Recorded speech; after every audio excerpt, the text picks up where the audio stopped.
میں ہوں علی سرو۔ آج 6 ستمبر ہے اور ملک بھر میں یوم دفاع و شہدائے پاکستان ملی جوش و جذبے سے منایا جا رہا ہے۔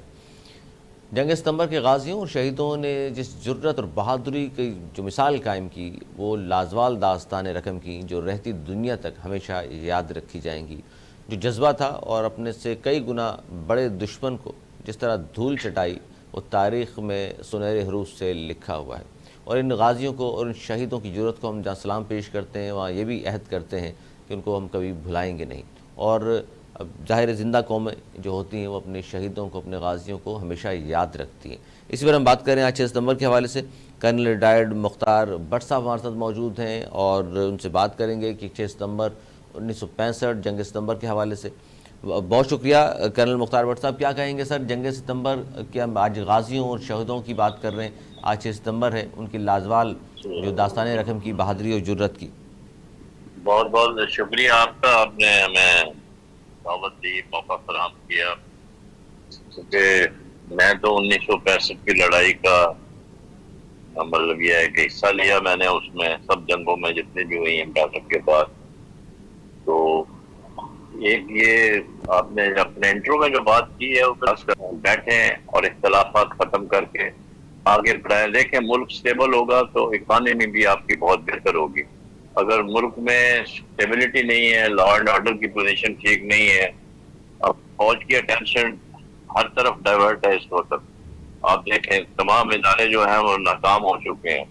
معیشت کو بھی ابھی فوج کنٹرول کر رہی ہے، ان کے لیے ہیلپ کر رہی ہے، آگے بڑھ رہی ہے، لیکن اب اس کی تو پرائمری ڈیوٹی تو وہی رہتی ہے نا، جو defend the frontiers of Pakistan. تو اس لیے مطلب ہمیں ہمارے عوام کو یہ چاہیے ہوش کے ناخن لینے چاہیے اور دشمنوں کو آئیڈینٹیفائی کریں۔ دیکھیں یہ جو ٹیررسٹ ہیں یہ کہیں تو آ کے بیٹھتے ہیں، آ کے کسی کے گھر میں رہتے ہیں، سہولت کار تو ہے نا سر، سہولت کار کے بغیر تو ہو نہیں سکتا۔ وہاں پر وہ تیاری کرتے ہیں، تیاری کر کے جیکٹیں پہنتے ہیں اور پھر ٹرانسپورٹ لے کے پھر وہ باہر جاتے ہیں۔ یہ سارا کچھ چیزیں جو ہیں یہ سب کو نظر آنی چاہیے۔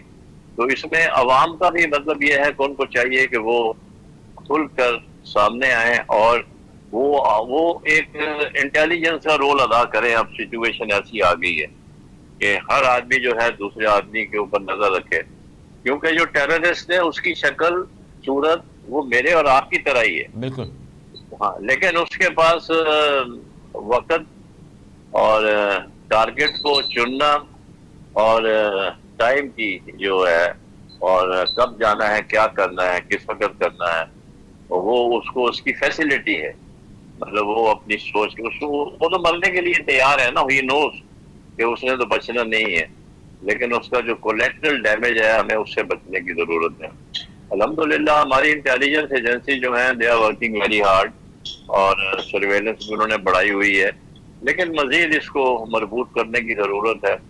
اس کے لیے ضروری ہے کہ جو انٹرنلی ہمارے لوگ بکے ہوئے ہیں دشمنوں کے ہاتھوں میں، ڈالر لے لے کے موٹے ہو رہے ہیں، تو ان کو کنٹرول کرنے کی ضرورت ہے، ان کو آئیڈینٹیفائی کرنے کی ضرورت ہے۔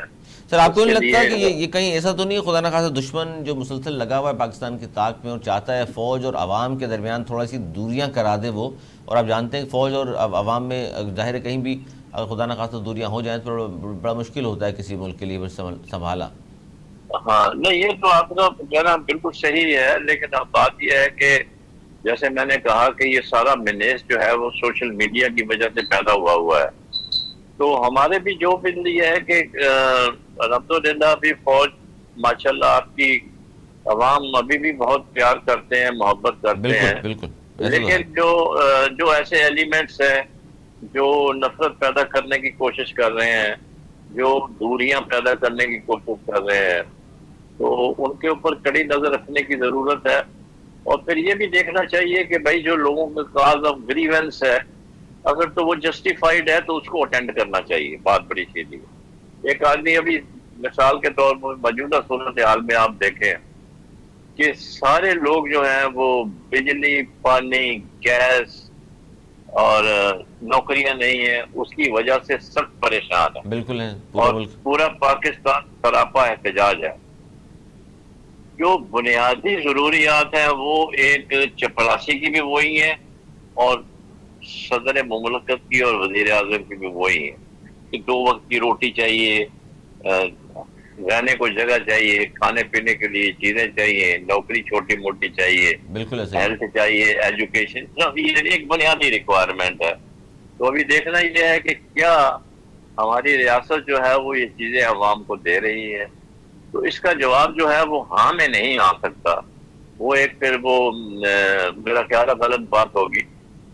ایک زمانہ تھا کہ مطلب خوشحالی تھی، شروع میں اچھے کاروبار چل رہے تھے۔ ابھی آپ دیکھیں جو مہنگائی کا طوفان ہے، اگر 180 روپے کلو آٹا ملے گا تو مطلب وہ کیا کھائے گا اور کیا کھائے گا، کیا کرے گا؟ تو یہ ایک بڑی لمبی بات ہو جائے گی، میں ان سیاست میں نہیں پڑھنا چاہتا، لیکن ضرورت اس بات کی ہے کہ جو عوام کی نبض ہے اس کو کنٹرول کرنے کی ضرورت ہے، ان کی جو جائز ضروریات ہیں ان کو اٹینڈ کرنے کی ضرورت ہے۔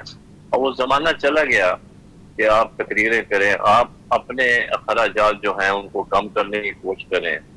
جو پروٹوکول جو ابھی بھی جاری ہے، ابھی بھی جاری ہے، صحیح کہہ رہے ہیں آپ۔ ہر حکومت آتی ہے وہ یہی کہتی ہے کہ ہم پروٹوکول ختم کر دیں گے۔ اب ایک منسٹر نے جانا ہوتا ہے تو 6 گاڑیاں اس کے ساتھ چل رہی ہوتی ہیں۔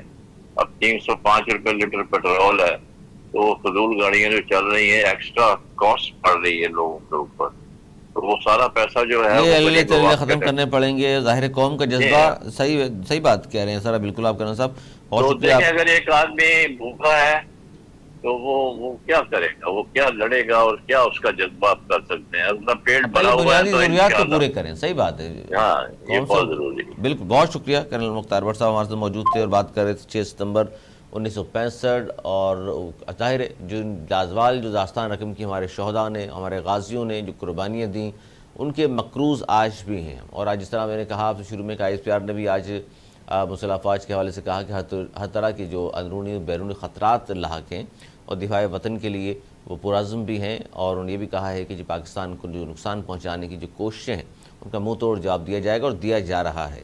اور یوم دفاع پر ظاہر تقاریب بھی ہوئیں پورے پاکستان میں، اور مختار بٹ صاحب، کرنل ریٹائرڈ مختار بٹ صاحب کا تجزیہ آپ نے سنا کہ 6 ستمبر 1965 کی جنگ میں، کیونکہ وہ خود بھی موجود تھے، جوان تھے، اور اس وقت جو قوم کا جذبہ تھا اور جو فوج، اور ظاہر کوئی بھی قوم اور فوج ساتھ ہوتی ہے تو پھر اس طرح کے جوابات دیے جاتے ہیں۔ اور پھر ہم سے کئی گنا زیادہ طاقتور اور تعداد میں بھی زیادہ دشمن تھا، لیکن اس کے جس طرح منہ توڑ جواب دیا گیا وہ بھی تاریخ میں ہمیشہ کے لیے رقم ہو گیا۔ آج تک اتنا ہی، اگلے پروگرام تک کے لیے مجھے میری ٹیم کو دی اجازت، مولانا کے بعد۔